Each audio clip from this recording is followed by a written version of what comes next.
En el siglo XVII, los condes, príncipes y reyes realizaban expediciones de caza muy elaboradas. Por lo general, acampaban, pero lo hacían con cocinas, guardarropas y hasta bibliotecas. Las tiendas que usaban eran increíbles, y era normal para los aristócratas ingleses tener decenas de invitados, músicos y muchos otros siervos. Después de haber cazado con éxito algunos venados, la expedición se transformaba en un gran banquete con suficiente comida y alcohol para todos. Los siervos no probaban bocado de todo lo que se había cazado. Si bien ellos habían hecho todo el trabajo, los ricos eran los que comían la carne. Los sirvientes se quedaban satisfechos comiendo las entrañas de los animales, las cuales eran mezcladas con vegetales y luego cubiertas con masa. El resultado era una especie de tarta llamada la tarta de los humildes. Esa frase, con el tiempo, pasó a describir a personas que han sido forzadas a vivir en un estado de circunstancias humildes. La frase también pasó a referirse a alguien que perdió su puesto a causa de algún error cometido. Se decía que a causa de su fracaso le dieron a comer una tarta de humildes. Ahora, a nadie le gusta comer la tarta de los humildes, ¿no es así? De hecho, jamás la he visto en algún menú de ningún restaurante. Es naturaleza humana el alejarse de eso y amarse a sí mismo y promoverse a sí mismo y defenderse a sí mismo. Uno no deja su lugar o baja un escalón voluntariamente. Tal vez usted conozca a alguien, un compañero de trabajo o alguien que fue con usted a la escuela, a quien le encantaría verlo comer una porción de la tarta de humildad. Hace poco leí la historia de una mujer que estuvo intentando convencer por muchos años a su marido egoísta de que dejara de lado la idea de que él era mejor que los demás. El hombre nunca dejaba de hablar de sí mismo. Él era el que más ventas había hecho para la compañía, el primero en la lista para ser ascendido, y solo disfrutaba de jugar el tenis o el golf cuando ganaba. Una vez esta pareja fue a visitar una gran feria en su ciudad. La mujer miró con interés cuando su marido se paró en una balanza que, junto al peso, le adivinaba la fortuna y le describía qué tipo de persona era. El hombre puso una moneda en la máquina y los signos comenzaron a dar vueltas y las agujas de la báscula comenzaron a moverse. Finalmente la máquina terminó el proceso e imprimió una pequeña tarjetita que decía: «Usted nació líder, con inteligencia superlativa, muy carismático y lleno de energía. Todo esto lo hace más atractivo para el sexo opuesto». El hombre le dio la tarjeta a su esposa y triunfalmente exclamó: «¡Ah! Lee esto». Ella lo leyó y luego dio vuelta a la tarjeta y del otro lado se podía leer: «Su peso tampoco es el verdadero». ¡Qué increíble esta tarjeta! En nuestro último estudio habíamos comenzado a estudiar la gracia, el factor activo y dinámico de la gracia que nos distingue como pueblo de Dios.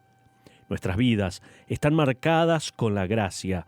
Nuestras conversaciones y nuestras actividades y nuestras relaciones están marcadas por la misma cualidad que tenía Cristo, a quien conocemos por su sublime gracia. Pablo no está repartiendo golpes. Él está empapado en la realidad cotidiana y describe de manera clara e innegable. En Romanos capítulo 12 no existen puntos flacos. Si nosotros pertenecemos a un Dios de gracia, en estas situaciones reales de la vida, debemos ser identificados como gente de gracia. En los versículos 14 y 15, somos desafiados a demostrar gracia a los que se gozan. También se nos manda a mostrar gracia a los quebrantados y aún a los quebrantadores. Ahora en el versículo 16 vamos a ver varias situaciones más. Aquí vamos a ver la gracia para vivir en armonía. Vaya allí en su Biblia, por favor, acompáñeme a Romanos capítulo 12, versículo 16, y veamos juntos este versículo. Allí leemos: «Unánimes entre vosotros, no altivos, sino asociándoos con los humildes. No seáis sabios en vuestra propia opinión». Hasta ahí la lectura por ahora. Pablo no se refiere tanto a la unanimidad, sino más bien a la armonía. Cuando Pablo exhorta a las iglesias de Corinto, Filipos, Éfeso y ahora Roma a que sean unánimes, no está diciendo que todos tienen que pensar parecido. No está diciendo esto. La palabra es froneo y se refiere a un tipo de armonía que procede de un objeto en común, esperanza en común y un deseo en común.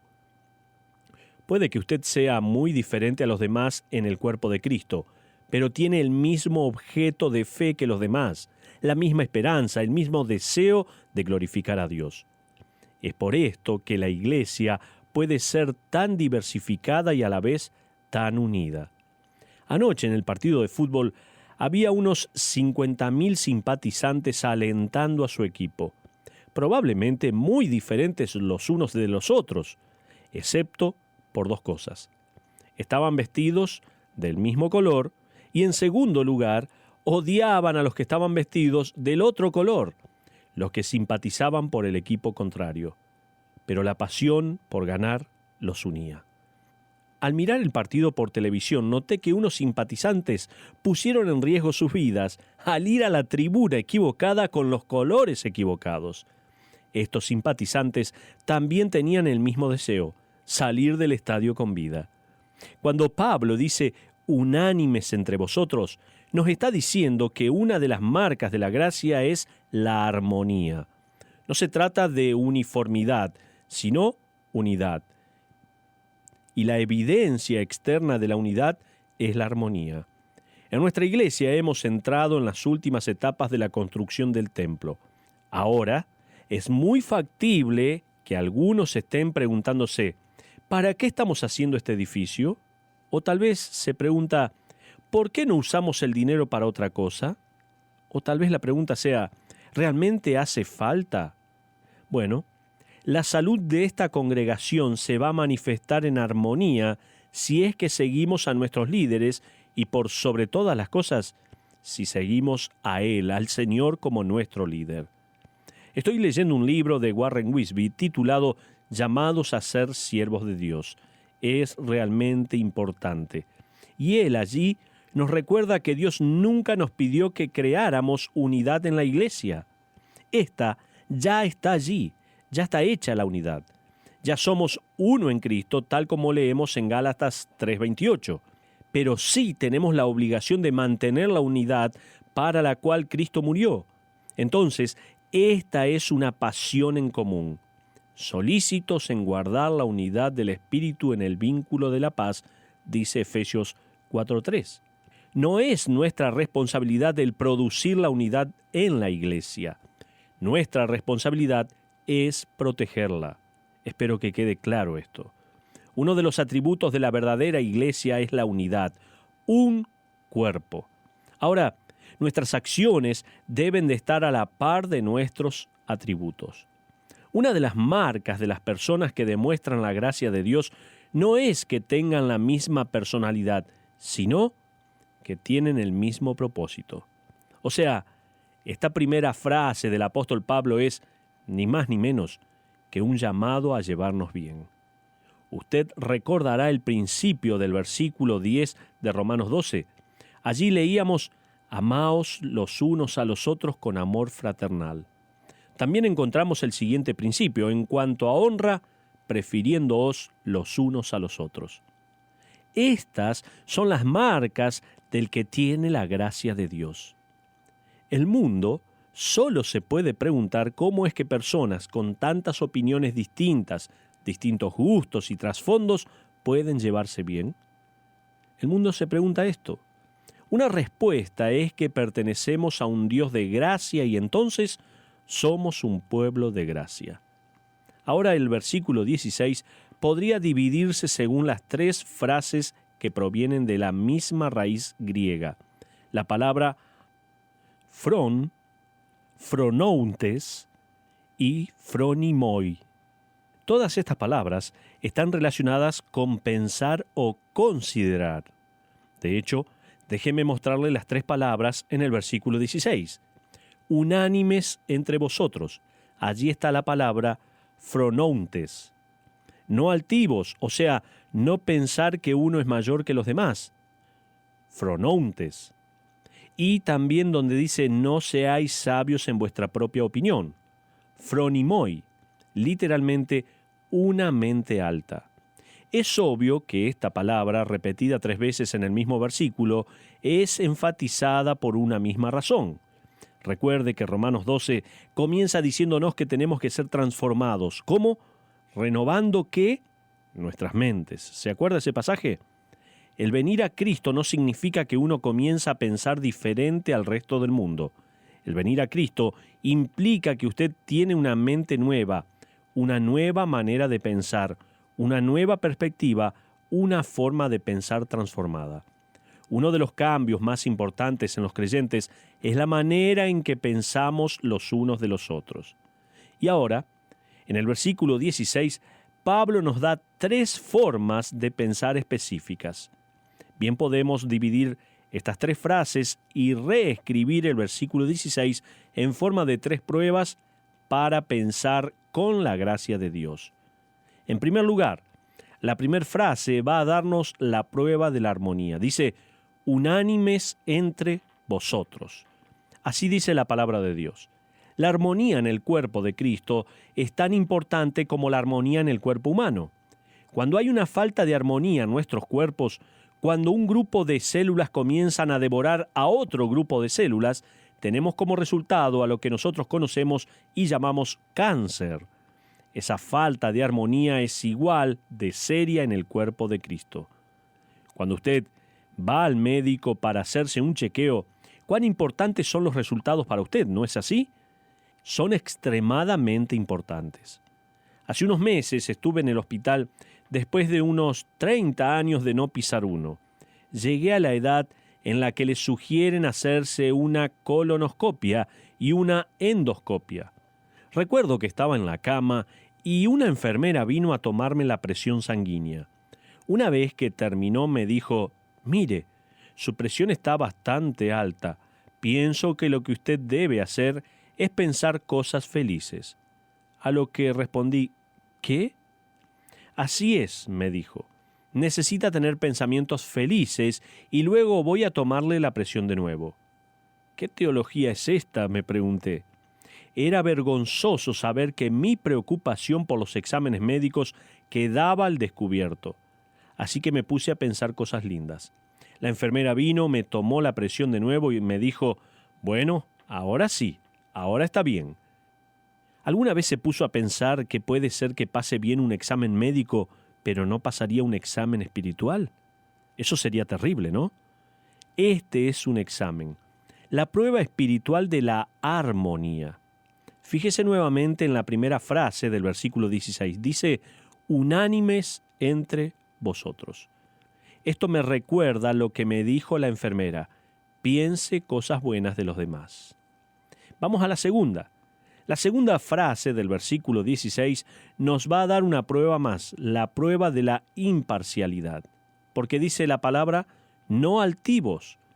Pablo espera que todos le digan, vamos, Pablo, nosotros no somos altivos. Así que él agrega, no altivos, sino asociándoos con los humildes. La primera prueba hace la siguiente pregunta, ¿es usted caprichoso? Pero esta prueba nos pregunta, ¿es usted creído? ¿Se va a asociar con los más segregados, con los que se criaron en la parte fea del pueblo? El oficinista se va a juntar con el trabajador del taller. ¿El chino se va a juntar con el taiwanés? ¿Se reirán juntos el médico y el mecánico? ¿Compartirán un café la ama de casa y la mujer de negocios? ¿Agradecerá el que toca la guitarra al violinista? ¿Permitirá el doctor que la clase de escuela dominical se la dé un laico? Es para pensar, ¿no? Pablo nos da esta prueba diciéndonos, no sean altivos. ¿Va a despegarse de otros o va a participar con los demás en esta vida? ¿Se preguntó eso alguna vez? Uno de los primeros miembros de esta iglesia fue una mujer que nació y se crió en el mismo pueblo. Cuando ella entró en escena, la iglesia solo tenía unas semanas. Esta mujer ya era mayor, tenía más de 70 años y no hablaba mucho, pero amaba a esta congregación. Fui a visitarla un par de veces, ya que ella no podía salir mucho. Vivía en la misma casa en la que se crió. Se trataba de una casa muy pequeña con pisos de madera. Era una mujer muy humilde y sin educación formal. Ella fue una de las primeras fieles en venir a la iglesia, y en el mismo grupo había un hermano que era un alto ejecutivo de IBM, un médico y un ex secretario del Parlamento. Había también un mecánico, un pintor, un misionero, algunas amas de casa, estudiantes universitarios y unos cuantos niños. La iglesia no pertenece a una parte del pueblo o a la otra, no pertenece a ninguna clase social. Creo que Pablo fue muy claro al decir: no sean altivos, sino asóciense con los humildes, con personas comunes. No piense que hay otros por debajo o que no alcanzan su clase. Por favor, no piense eso. Chuck Swindoll cuenta una historia en uno de sus libros de unos chicos de su vecindario que trabajaban arduamente en armar un club de cartón. Ese sería el lugar en el que ellos planeaban reunirse, jugar y divertirse. Ahora, como todo club, tiene sus reglas. Ellos elaboraron las siguientes. Escuche bien. Nadie debe actuar con arrogancia. Nadie es insignificante. Todos deben actuar medianamente. Nadie puede ser el jefe. Nadie puede actuar como un bueno para nada. Y el último, al entrar a este lugar, todos debemos actuar normalmente. Estas deberían ser las reglas para una membresía en la iglesia, ¿no le parece? Por años he escuchado a gente decir, pensando que me estaban elogiando: «Ah, ¿usted es pastor de esa iglesia en la que entra cualquiera?» No quiero que esta iglesia sea una iglesia de cualquieras, sino de redimidos que sigan a su Salvador. A propósito, la palabra humildes que aparece en Romanos 12:16 es la misma que vemos en Mateo 11:29, cuando Cristo mismo dijo: «Aprended de mí, que soy manso y humilde de corazón». Pablo escribió en Filipenses 2:7, hablando de nuestro Señor, tomando forma de siervo. El Señor se sentó junto a los siervos, junto a los demás humildes de condición, y comió con ellos. Él no nació en una familia de aristócratas. La gente preguntaba: ¿no es este el hijo del carpintero, como dice Mateo 13:55? Él no tenía una propiedad ni riquezas. El Hijo del Hombre no tiene dónde recostar la cabeza, dice Lucas 9:58. Él no se crió en un lugar especial, porque dice Juan 1:46, ¿de Nazaret puede salir algo bueno? También no tenía una reputación fuera de lo común. Es más, de él dijeron: es amigo de publicanos y pecadores, como está mencionado en Lucas 7:43. También el Señor Jesucristo no tenía un físico especial. Isaías lo describe como sin atractivo. Isaías 53:2 dice eso. No tenía un registro especial de éxito. Él dice que era despreciado y desechado, como menciona Isaías 53:3. Hasta sus discípulos lo abandonaron en el momento de mayor crisis. Permítame parafrasear lo que Pablo le escribió a los Corintios en 2 Corintios 1:26 al 29. Dice así esta porción parafraseada: ¿y qué tipo de personas ha escogido él como seguidores? No ha escogido a personas que son sabias en los caminos del mundo. No ha escogido a los nobles o a los que tienen conexiones, sino que Cristo ha escogido a los trabajadores sin estudios, no a los que escalan y son ambiciosos en el sistema de este mundo. Él ha escogido a personas que no son sofisticadas, personas comunes. Estos son los que conforman la iglesia, para que así nadie se jacte. Me gusta esta paráfrasis. El punto es que no hay aristocracia en la iglesia, no hay lugar para la élite. La iglesia debería ser descrita como una asociación de personas comunes. Nadie actúa como grande ni como pequeño, Todos somos normales. Antes de dejar esta segunda frase de Romanos capítulo 12, versículo 16, pienso que es interesante notar que la palabra empleada por Pablo para humilde es tapeineos. Puede traducirse de dos maneras esta palabra. Si la traducimos como neutra, daría la idea de algo bajo, común y ordinario. Si la traducimos en masculino, se leería humanidad común y ordinaria. En casos como estos, el contexto es el que determina si la palabra significa cosas o si se refiere a la humanidad. Pero el problema está en el contexto de este versículo que no ayuda. Después de estudiar esta situación, creo que el Espíritu de Dios guió a Pablo a escribir algo ambiguo a propósito. ¿Por qué? Para que lo tomemos de las dos formas. Sea como fuere que uno lo interprete, sigue siendo una gran prueba de cuánta gracia poseemos.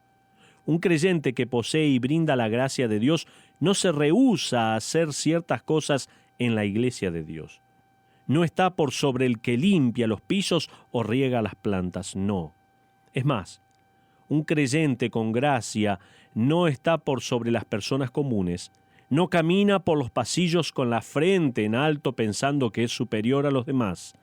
La altivez no tiene lugar en la iglesia, es todo lo opuesto a la gracia. El plato principal en la iglesia es la tarta de los humildes. Si usted no está dispuesto a compartir una porción con los siervos, entonces, muy probablemente, no esté desarrollando el espíritu de gracia que debe destacar al pueblo de Dios. Hay una prueba más para el pensar con gracia. La última frase de Romanos 12:16 nos presenta la prueba de rendir cuentas a otros. Dice la Biblia allí, no seáis sabios en vuestra propia opinión. Permítame decirlo de otra manera. Sería, la primera frase prueba nuestra armonía con la pregunta, ¿es usted caprichoso? La segunda frase prueba nuestra imparcialidad y pregunta, ¿somos prejuiciosos? Ahora la tercera frase prueba nuestra capacidad de rendir cuentas y pregunta, ¿está usted fijándose solo en sí mismo? El no ser sabio en nuestra propia opinión está relacionado con fijarnos en nosotros mismos. El problema es que el hombre natural es adicto a sí mismo. No sea altivo en su pensar, no piense de sí mismo con un concepto más alto de lo que corresponde. No piense de sí mismo con un concepto más alto de lo que corresponde. El pensar de sí mismo como superior a los demás es exactamente lo que hace el incrédulo. ¿No es así? Sus pensamientos más importantes son acerca de sí mismo. Esos pensamientos son hacer algo por sí mismo y para sí mismo. De esa manera, uno pasa a ser sabio en su propia opinión. Los únicos escritores de la Biblia que usan esta frase son Pablo y Salomón. Salomón lo puso de esta manera, en Proverbios 26:12. ¿Has visto hombre sabio en su propia opinión? Más esperanza hay del necio que de él. Más adelante, en el versículo 16, Salomón dice, en su propia opinión el perezoso es más sabio que 7 que sepan aconsejar. En otras palabras, todos saben que este hombre es un perezoso, un haragán, pero si él es desafiado y tiene que rendir cuentas, va a defenderse mejor que 7 hombres que tengan buena oratoria. Él no le rinde cuentas a nadie. Está encerrado en su propia opinión y su impresión y no puede ser corregido o arrepentido. Qué grave es esto. Sin embargo, el Espíritu Santo hace un milagro de gracia. Los ojos de este hombre son abiertos para que vea su pecado y la necesidad del Salvador, y éste deposita su fe en Jesucristo para el perdón de sus pecados. Luego, al entrar a la iglesia de Cristo, descubre cuánto tiene que cambiar para poder renovar su mente. En el mundo, él escuchó que siempre tenía que tener el control de todas las cosas, pero en la iglesia aprende que no siempre tiene que estar en lo cierto y que probablemente no lo esté.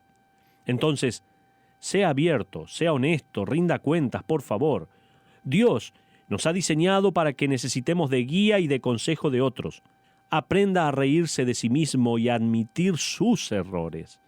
Estas son probablemente dos de las evidencias más claras que usted está dispuesto a rendir cuentas a otros. Puede reírse de sí mismo cuando alguien revela quién es usted y puede admitir que está equivocado cuando es así. Ninguna de estas dos cosas son fáciles de hacer, pero son de mucho provecho. A. W. Tozer dijo una vez: nunca tema el criticismo honesto. Si el crítico está equivocado, usted puede ayudarlo. Si usted está equivocado, él puede ayudarlo. De una forma u otra, alguien se beneficia. Qué buena frase de Tozer. Puede que usted conozca esa vieja frase que dice: recuerde que uno aprende más de los errores y fracasos que de los éxitos. Y es así. Pero vayamos a una conclusión. Le pregunto en este momento, ¿es usted caprichoso? Le pregunto, ¿es prejuicioso? Le pregunto, ¿solo se fija en usted mismo? Es posible ser todo esto dentro de la asamblea. De no ser así, Pablo jamás le hubiera escrito esto a los redimidos en Roma. Pablo está diciendo, en efecto, a todos nosotros: les recomiendo que desarrollen un paladar a tono con la tarta de humildes. Júntense con los siervos y compartan la comida. Esto va a hacerlo un hombre, una mujer de gracia muy útil para Dios. Hudson Taylor, el famoso misionero a la China, dijo en una ocasión: muchas veces pienso que Dios debe haber estado buscando a alguien pequeño y lo suficientemente débil para utilizarlo, y me encontró a mí. Ese es el corazón de la cuestión. Pasar a ser un siervo con gracia, dispuesto a experimentar la bendición de Dios y de ser una bendición a los demás. Por eso, le motivo, le desafío a que a partir de este momento usted comience a trabajar sobre estas áreas que hemos mencionado anteriormente. Dijimos 3 pruebas para el pensar de gracia. La primera frase, que nos da unánimes entre vosotros, nos va a dar la prueba de la armonía. En segundo lugar, donde dice no altivos, la segunda frase del versículo 16 nos da una prueba más, y es la prueba de la imparcialidad. Pero en tercer y último lugar, estábamos mencionando lo que dice allí: no seáis sabios en vuestra propia opinión. Hay una prueba más para el pensar con gracia, y es la última frase del versículo 16. Nos presenta la prueba de rendir cuentas a otros. Entonces, no seamos altivos, no seamos caprichosos, no seamos prejuiciosos y no seamos aquellos que solamente nos estamos fijando y pensando en nosotros mismos. Busquemos de la gracia, de la misericordia de Dios y valoremos a las demás personas, estemos pendientes de ellos y también valoremos lo que otras personas pueden aconsejarnos a cada uno de nosotros. Este es el desafío para poner en práctica durante este día y durante esta semana. Le dejo este desafío para que usted pueda seguir pensando en esto, desafiando su vida y poniendo en práctica la maravillosa palabra de Dios.